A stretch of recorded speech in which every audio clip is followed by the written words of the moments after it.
Siklus Krebs merupakan serangkaian reaksi kimia yang terjadi pada sel hidup untuk menghasilkan energi dari asetil CoA+. Perubahan dari asam pirufat hasil glikolisis.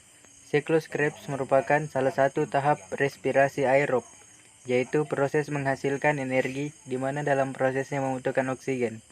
Respirasi aerob terjadi melalui glikolisis, siklus Krebs dan transfer elektron. Siklus Krebs terjadi di dalam mitokondria, sedangkan glikolisis terjadi pada sitoplasma. Oleh karena itu, asam pirufat hasil glikolisis harus masuk mitokondria terlebih dahulu agar dapat menjalani siklus Krebs. Dalam siklus Krebs terdapat dua tahapan penting, yaitu dekarboksilasi oksidatif dan siklus Krebs. Dekarboksilasi oksidatif merujuk pada tahap perubahan asam pirufat menjadi asetil CoA. Selanjutnya, asetil CoA akan dibawa ke matriks mitokondria untuk menjalani siklus Krebs. Dekarboksilasi oksidatif. Di tahap dekarboksilasi oksidatif, asam pirufat dari glikolisis akan diubah menjadi asetil CoA. Tahap ini dilakukan lewat beberapa reaksi yang dikatalis oleh kompleks enzim yang dinamakan pirufat dehidrogenase. Enzim ini ditemukan pada mitokondria sel eukariotik dan sitoplasma sel prokariotik. Dekarboksilasi oksidatif dimulai dari lepasnya gugus karboksilat atau -CoO dari asam pirufat menjadi CO2. Kemudian, sisa dua atom dari asam pirufat dalam bentuk CH3CoO- akan mentransferkan kelebihan elektronnya menjadi molekul NAD+, membentuk NADH. Molekul dua atom karbon tersebut akan berubah menjadi asetat. Terakhir, koenzim A atau CoA akan diikatkan pada asetat, membentuk asetil koenzim A atau asetil CoA. Siklus Krebs. Molekul asetil CoA kemudian memasuki siklus Krebs untuk menghasilkan ATP, NADH, FADH2, dan CO2. Tahapan-tahapan dalam proses ini akan membentuk lingkaran sehingga disebut dengan siklus. Siklus ini dimulai dengan asetil CoA berkaitan dengan oksaloasetat membentuk sitrat. Reaksi ini dikatalisis oleh enzim sitrat sintase. Kemudian sitrat akan diubah menjadi isositrat oleh enzim akonitase. Isositrat tersebut diproses menjadi alfa-ketoglutarat oleh enzim isositrat dehidrogenase.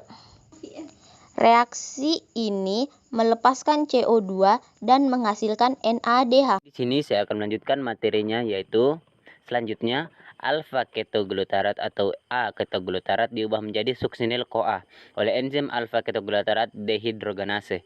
Reaksi ini juga melepaskan CO2 dan menghasilkan NADH.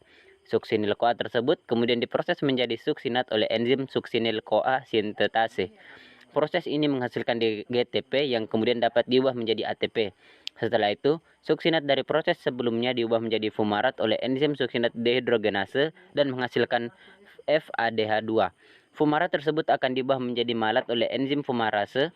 Malat kemudian diproses menjadi oksaleosetat oleh enzim malat dehidrogenase. Proses ini menghasilkan NADH.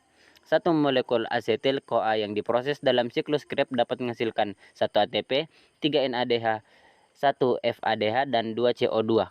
Karena satu molekul glukosa dapat dipecah menjadi 2 asetil CoA, maka satu molekul glukosa dapat menghasilkan 2 ATP, 6 NADH, 2 FADH, 2, dan 4 CO2 lewat siklus Krebs.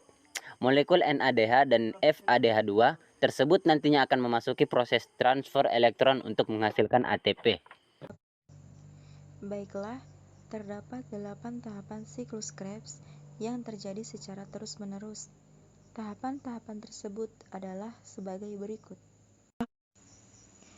Tahapan pertama, asetil CoA akan berikatan dengan oksaloasetat membentuk sitrat.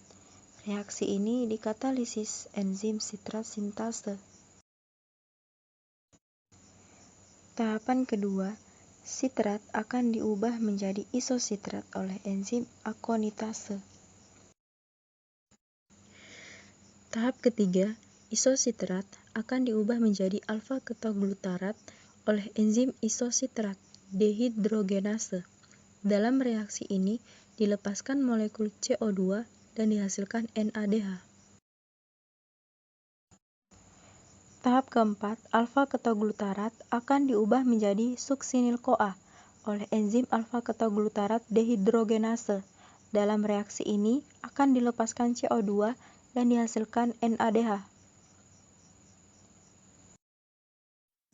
Tahap berikutnya akan dijelaskan oleh teman saya Egi Chandra Rasdiman. Tahap 5. Suksinil-CoA akan diubah menjadi suksinat oleh enzim suksinil-CoA sintetase. Pada reaksi ini akan dihasilkan GTP yang kemudian dapat berubah menjadi ATP. Tahap 6. Suksinat akan diubah menjadi fumarat oleh enzim suksinat dehidrogenase. Pada reaksi ini akan dihasilkan FADH2. Tahap 7. Fumarat akan diubah menjadi malat oleh enzim fumarase. Dan tahap 8 yang merupakan tahap terakhir pada siklus Krebs yaitu malat akan diubah menjadi oksaloasetat oleh enzim malat dehidrogenase. Pada tahap ini juga dihasilkan NADH.